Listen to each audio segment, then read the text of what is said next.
Hai teman-teman, salam budi luhur, annyeonghaseyo. Bertemu lagi dengan saya Atik Ariesta.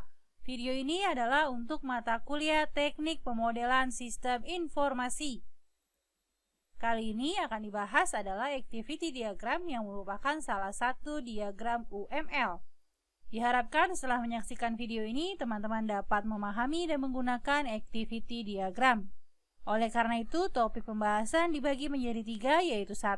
Activity diagram, 2. Simbol-simbol pada activity diagram, 3. Studi kasus activity diagram. Topik ketiga akan dibahas pada video ini, sedangkan pertama dan kedua teman-teman dapat melihat dengan mengklik link di pojok kanan atas. Berikut contoh studi kasus. Teman-teman sudah pernah membuat data flow diagramnya dengan studi kasus yang sama. Teman-teman membuat activity diagramnya. Activity diagram akan dibuat setiap prosesnya, akan menghasilkan 4 activity diagram. 1. Activity diagram permohonan pinjaman, 2. Activity diagram pembayaran angsuran, 3. Activity diagram pembuatan laporan peminjaman, 4. Activity diagram pembuatan laporan angsuran. Teman-teman dapat memulai membuat activity diagram pada proses permohonan pinjaman. Pertama, harus menentukan swim lane yang akan digunakan dengan mencari aktor yang terlibat di proses permohonan pinjaman. Pada proses bisnis ini, aktor yang terlibat adalah bagian kredit dan anggota. Kemudian, baca kembali proses bisnis yang sudah dinarasikan.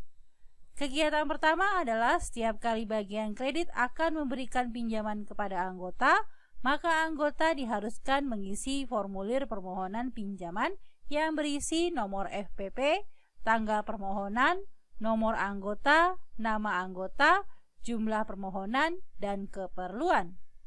Berarti kegiatan dimulai oleh aktor anggota sehingga start note atau initial note diletakkan pada swimlane anggota, yang kemudian dilanjutkan dengan kegiatan pertama oleh aktor anggota, yaitu isi formulir. Pada kegiatan pengisian formulir yang dilakukan oleh anggota, disebutkan isi formulir adalah nomor FPP, tanggal permohonan, nomor anggota, nama anggota, jumlah permohonan, dan keperluan. Maka hal ini bisa teman-teman masukkan ke komentar jika teman-teman ingin menggunakan komentar. Jika tidak ingin menggunakan komentar, tidak apa-apa. Tetapi jangan dimasukkan ke dalam activity. Jika proses pengisian formulir sudah selesai, tidak ada lagi, maka dilanjutkan ke proses berikutnya, yaitu oleh bagian kredit dicatat dan disimpan ke dalam arsip FPP. Maka dari kegiatan isi formulir dilanjutkan ke swimlane bagian kredit dengan kegiatan catat pendaftaran. Sedangkan kegiatan yang disimpan ke dalam arsip dapat ditambahkan pada komentar. Ingat, komentar adalah opsional, jadi boleh ditambahkan, boleh tidak. Masih pada proses permohonan pinjaman, setelah bagian kredit mencatat pendaftaran, maka kegiatannya adalah berdasarkan arsip formulir, bagian kredit membuat bukti peminjaman yang diberikan kepada anggota. Bukti peminjaman berisi nomor BP, tanggal BP, nomor anggota, nama anggota, jumlah realisasi, lama angsuran, jumlah angsuran, dan bunga. Maka aktivitasnya setelah catat pendaftaran dilakukan ke buat bukti peminjaman yang masih di swimlane bagian kredit, karena kegiatan buat bukti peminjaman dilakukan oleh bagian kredit. Sedangkan untuk nomor BP, tanggal BP, nomor anggota, nama anggota, jumlah realisasi, lama angsuran, jumlah angsuran, dan bunga yang ada di dalam bukti peminjaman bisa teman-teman masukkan ke dalam komentar. Dalam contoh studi kasus ini tidak digunakan karena komentar adalah opsional. Bukti peminjaman yang dibuat oleh bagian kredit diberikan ke anggota, maka aktivitas dilanjutkan ke swimlane anggota dengan kegiatannya adalah terima bukti peminjaman. Jika proses permohonan pinjaman sudah selesai, maka jangan lupa untuk mengakhiri kegiatan dengan menggunakan simbol end note atau final note. Setelah proses permohonan pinjaman selesai, maka teman-teman dapat melanjutkan ke proses berikutnya, yaitu proses pembayaran angsuran. Pertama, harus menentukan swimlane yang akan digunakan. dengan mencari aktor yang terlibat di proses permohonan pembayaran angsuran. Pada proses bisnis ini, aktor yang terlibat adalah bagian kredit dan anggota. Kemudian baca kembali proses bisnis yang sudah dinarasikan. Kegiatan pertama adalah setiap bulan, anggota diharuskan membayar angsuran sejumlah angsuran yang disepakati pada saat peminjaman, yang kemudian oleh bagian kredit dicatat dan direkam ke dalam arsip angsuran. Berarti kegiatan dimulai oleh aktor anggota, maka start note atau initial note dimulai pada swimlane anggota. Dilanjutkan dengan kegiatan pertama yaitu bayar angsuran.